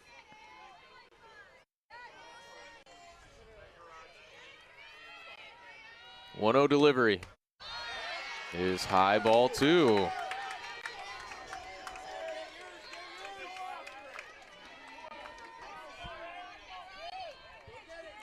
Lozer has 1 home run this year, entered today hitting .350. And she lines it into right field, and it is down for a base hit. So the leadoff runner and game-tying run on for the Hawks.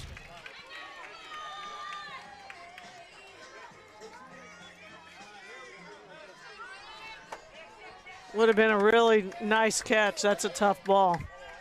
And one that you don't want to get too risky with and put that tying run in scoring position right off the bat. Lozer has some good speed as well. Four stolen bases on the year with Hears at the plate. First pitch at the knees, big one by Nelson for strike 1.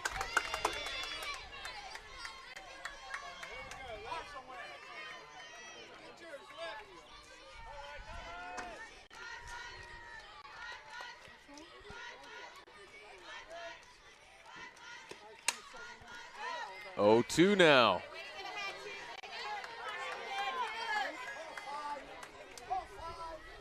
Good job by Nelson getting ahead here. She's only struck out 2 batters today. It's another freshman matchup. Here's ready with an 0-2, and she lines it just over the head of Benty.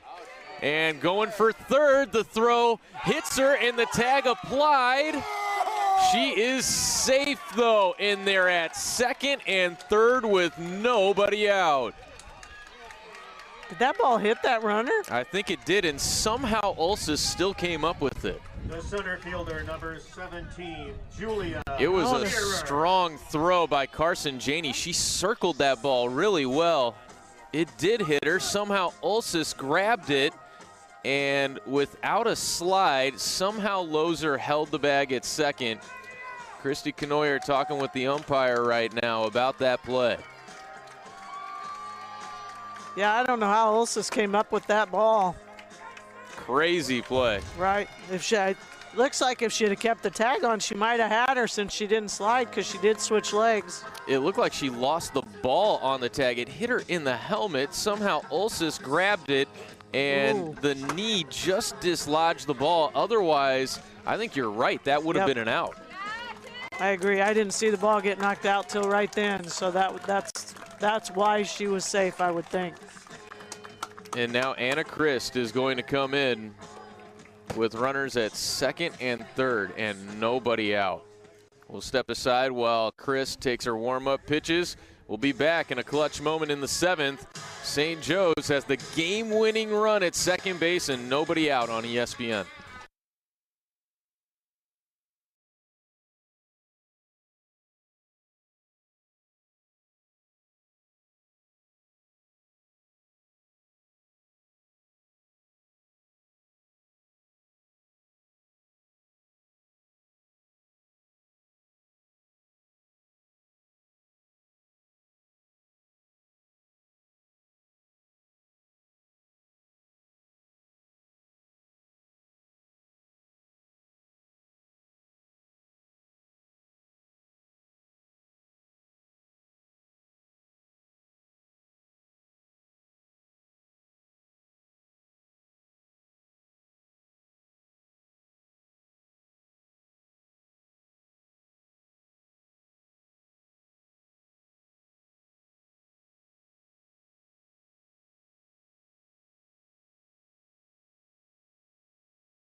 Anna Christ into pitch for the Billikens in a clutch moment here with Julia Shearer at the plate. Addie Duttlinger has moved into right field. The first pitch is a call, strike 1 from Anna Christ.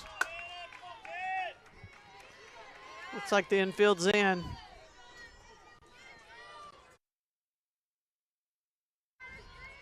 The 0-1 from Anna is high. Christ is the team leader in ERA, just a 2.76 on the year. Great work from Dublinger has moved into right field for St. Louis. Riley Nelson at the beginning of this game, and now Gina McCool is going to send a runner out to second base. This will be Haley Peterson coming in to run for Olivia Heers.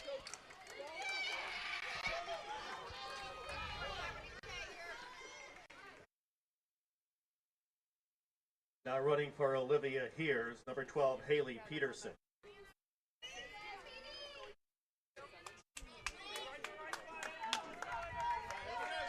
It's a 1-1 count to Julia Shearer. Lozer the game-tying run at third. Low and away, 2-1. Pressure situation here for sure. Looking to hopefully get a ground ball and be able to make a play if they send her. 2-1. Low and away again.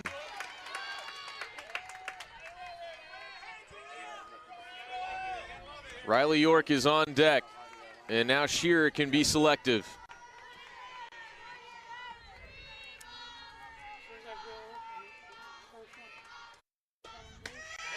Ball four. They are loaded for Riley York.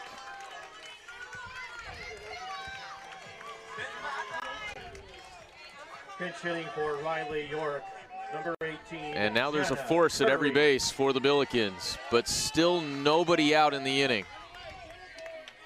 York is 0 for 3. Excuse me, this is Jenna Curry hitting for Riley York.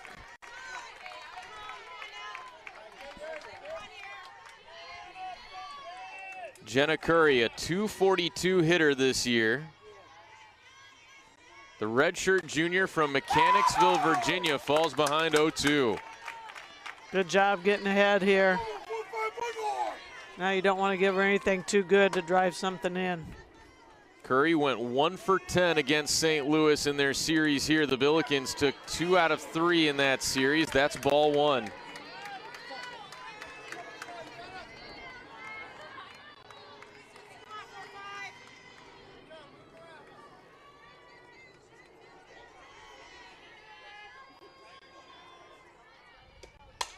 Goes down for it into center field. That'll be plenty deep to bring home the game-tying run. Janie's throw towards third. Both runners advance. We're all tied at 3.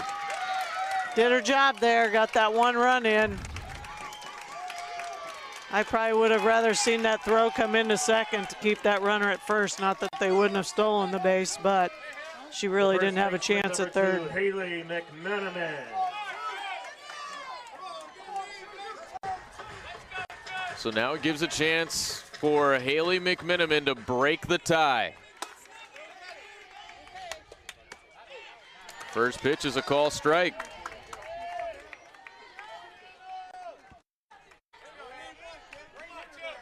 Tough situation, as aggressive as they are on the bases and as quick as they are for this defense. 0-1 is fisted foul to the left side, so in 0-2 count to McMenamin, Anna Chris could use a clutch strikeout here. Yes, she could. Timely. See that big deep breath from McMenamin. And she comes through with a base hit. The Hawks have taken the lead. 2-run score, and McMenamin takes second. It's 5-3 Hawks. Good at bat, stayed back, got solid contact right back up the middle to score 2. Second baseman, number 6, Morgan Lester.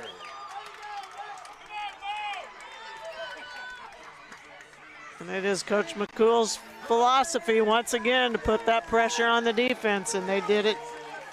Are still doing it this inning. A 3-run inning and counting. First to Lester is bounced towards short, and Rala couldn't handle it.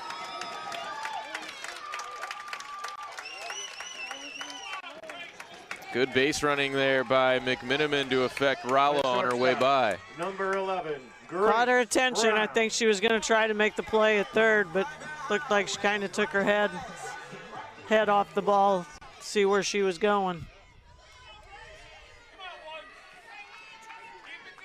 And now it's Grace Brown. She could break this thing open in the 7th. The Billikens led 3-2 at the start of this inning.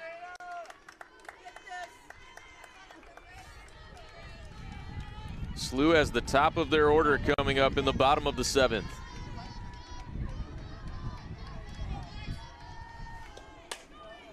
Brown sends it to third, and that gets past Olsis. Another run comes home. Throw into third is not in time, and it's 6-3 Hawks.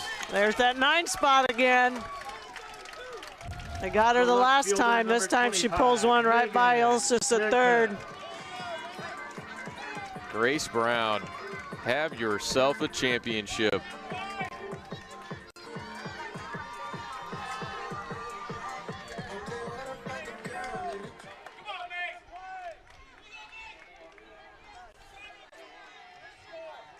Back to the top of the order, and Megan Sinkus, still only 1 out in the inning. She drops down a bunt. Did it hit her in the box? Then it's a strike.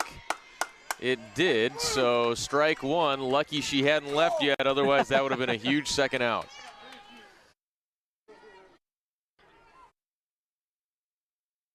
It was placed really well too. Mallow tried to get to it and put a tag on, but it was a squeeze for sure. Again, that aggressiveness.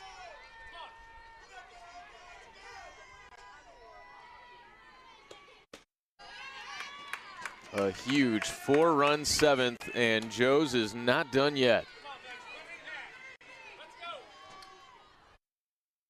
This crowd here at the Billiken Sports Center stunned. Oh. Not far enough away to think about home.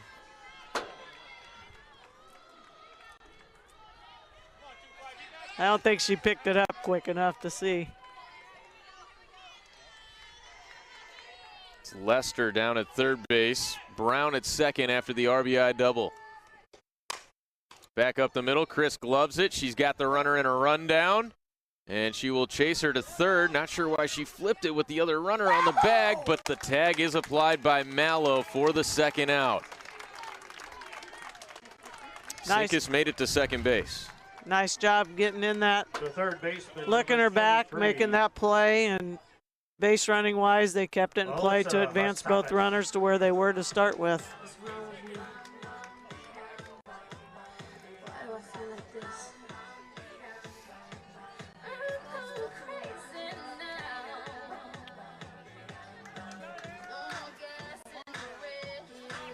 So now the 9th hitter to the plate, Alyssa Hassapis, will try to add on to a 3-run lead in the 7th inning. Up the middle, Rala gets to it, throw to first in time, but the Hawks have turned this game on its head. They trailed 3-2 to start the inning, and now we go to the bottom of the 7th with Joe's on top, 6-3. Big hit after big hit by the Hawks. They say the Hawk never dies. They're trying to prove it here at the Billiken Sports Center. Bottom of the 7th next at the Betterment A10.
A 4-run 7th has the Hawks in front 6-3. Top of the order for SLU. Ulsis watches outside ball 1 from Taylor Trowbridge. The Billikens need base runners.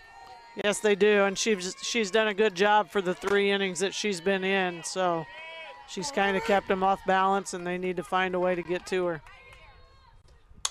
1-0 is pulled towards first. Great play over there by Haley McMenamin for a big first out. That first out in the final frame, so critical. It is. I tell you what, they've made some nice plays defensively and stayed with them the whole time. That wasn't an easy play at first. Meanwhile, the Billikens have 3 errors on the board, none for St. Joe's. Here's Carson Janey with 1 out and nobody on. She rolls over at foul.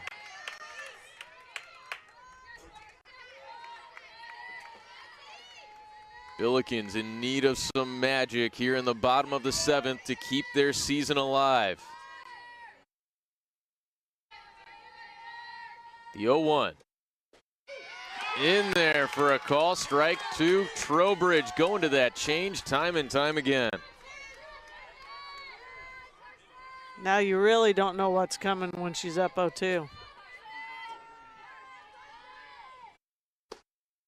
Went back to it a little further outside for ball 1 this time.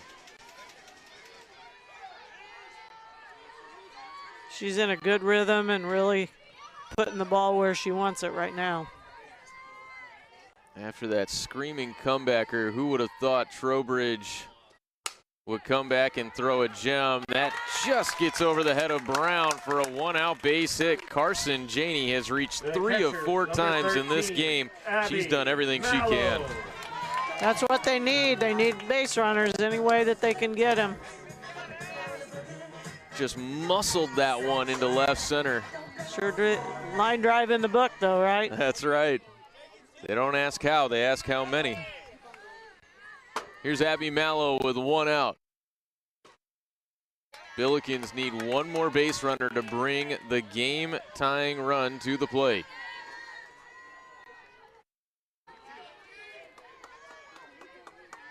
Mallow ahead 1-0. Abby pops it up to the right side. Long run coming in for the right fielder. Lozer makes the play.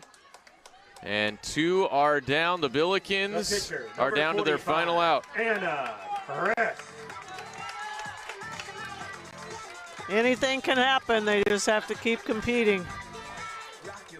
But St. Joe's sure is, they're loose and enjoying and having some fun right now. It's up to Anna Christ to pass the baton here for SLU. Trowbridge bounces one in for ball 1.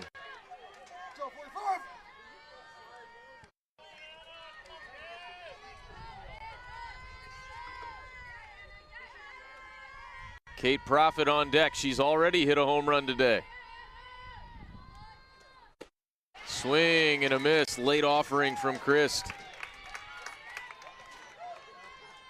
Yeah, it'd get really interesting if we can push it to the next batter here. But Trowbridge is keeping everybody off balance. Out in front of strike 2, and now the Billikens down to their final strike.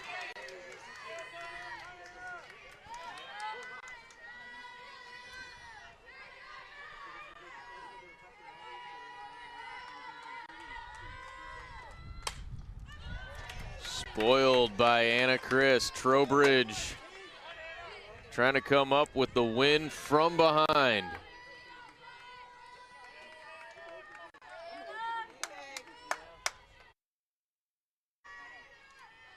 Another 1-2 is up. Wow, that was close. That was really close. Tough to take right there. Game on the line. Especially with the changeups that we've seen. Big spot. And Christ loops it over Brown's glove. It caught a piece of it. And now the game-tying run does come to the plate in Kate Profit. Brown just almost came up with that circus catch right there. Great effort. just pivoted the wrong way on that first step. Otherwise, she might have had a shot at it. She's disappointed she didn't get it, I guarantee it.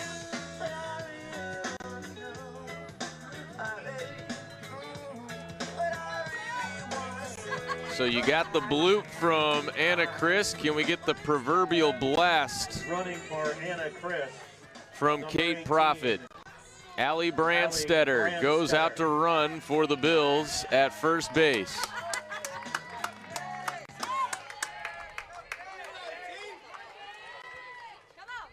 First to Profit.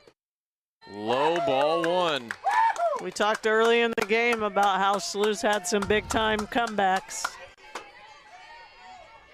Profit with her second home run of the year earlier in this game. It was to lead off the fourth. That's high, and now a 2-0 count for Kate Profit to work with. Trowbridge hasn't pitched from behind very often here. Can Kate Profit sniff one out? She fouls it back. Good rip.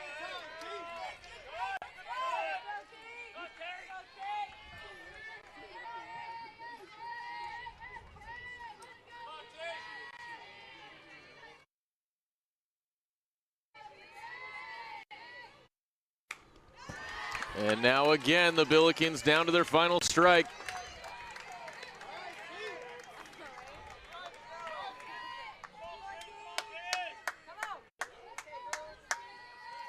Went off speed with that 2-1. Where does Taylor Trowbridge go? Trying to seal this dub. It's a soft liner to the left side. Hassapis gloves it, and the comeback is complete. The Hawks will live to see another day. They come from down 3-1 to win it 6-3. And disappointment for SLU here on their home field.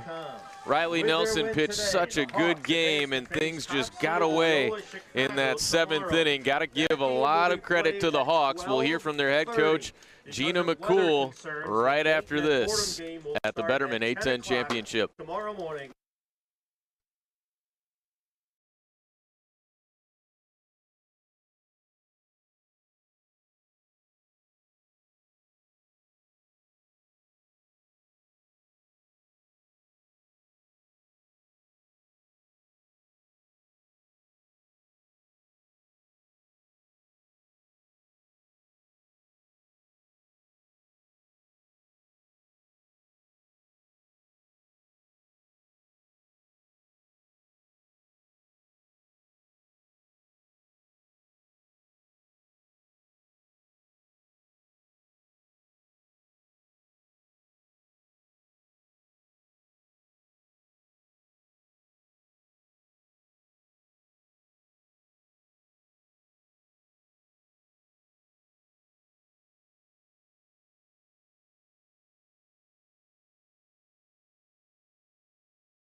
With us after a sensational comeback victory.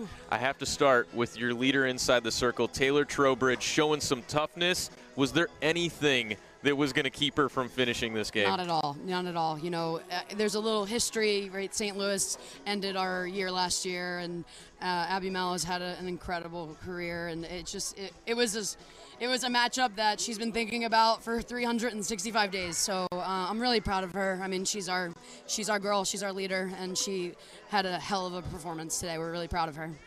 She did. Shearer was good as well, but I'm going to go back to the Mallow at bat when she threw how many straight changeups in a row. Do I have to tell it on there? I think we may have already spoiled we'll talk about it for you. After it's not a secret. Yes. We were. I was questioning whether the third one went multiple after that. So tough at bat for Mallow, but Trowbridge was so good and settled in so well. I'm going to ask you though. You go out to talk to her after she gets hit. she walks away from you trying to make sure that she is not coming out of that game. Am I correct? You are correct about that. Yeah, I think so. You didn't go to commercial during that? You saw that? Yeah, I mean, nothing was taking her out of this game. You know, she had we'll call a shaky start to the tournament, right? Uncharacteristic, and this just brought her right back. And her hand got hit, you know, and I'm not quite sure if she still can feel it right now. So, yeah, she's a champ. But really what a performance and what a competitor there. Yeah. Coach McCool, we saw your team really play to their identity in this one. The pressure that you want to put on the Paz, had an outfield assist, and yet you continue to stay on that aggressive side of things. Talk about that undeterred mentality that you all brought to the game today. Yeah, you know, a hell of a play by their left fielder, great tag by Mallow. You know, I think in this moment you got to go, and we've been going all year. So we've gotten thrown out a lot. So because if you're going to go, you're going to get thrown out, and we've just celebrated early on getting thrown out and being okay with pushing the gas. So they made a great play, but you know, as long as there's a strike to give, a pitch to have, you know, this team all year, the 6th and 7th inning tends to be when we decide to show up at the plate. So the gray hairs can tell you a little bit more about that. So. Right. And Brown comes through again. She's just seeing the ball so well right now. She is. What did they just put on my head? Sunglasses. Oh, nice. So you're good. Yeah, Brown. We said it last night, you know, as a freshman, to see her play under the lights like this is exactly what you know, thank you. Thanks. They're not done. They're not, okay. Well, this is right on par with last year, so here it comes, yeah. Well, what a great job. Yeah. You stuck with your philosophy, and it's impressive. Yeah. So. Thank you, I appreciate it. Gina McCool, we'll let you unstack everything that you've got on yourself and go ahead and enjoy this win. What a tremendous win for your squad. Thanks so much. Thanks Thank you, Coach. Congratulations and good luck. We appreciate Gina McCool, and we appreciate all of you tuning in to a heck of a ball game today. The Hawks live on for another day. For my partner, Lori Blade, I'm Colin Surrey saying so long as you take a look at that upcoming slate that we've got ahead for you. The Hawks will go home happy as they take down the Billikens on their home field. We'll see you again tomorrow on ESPN.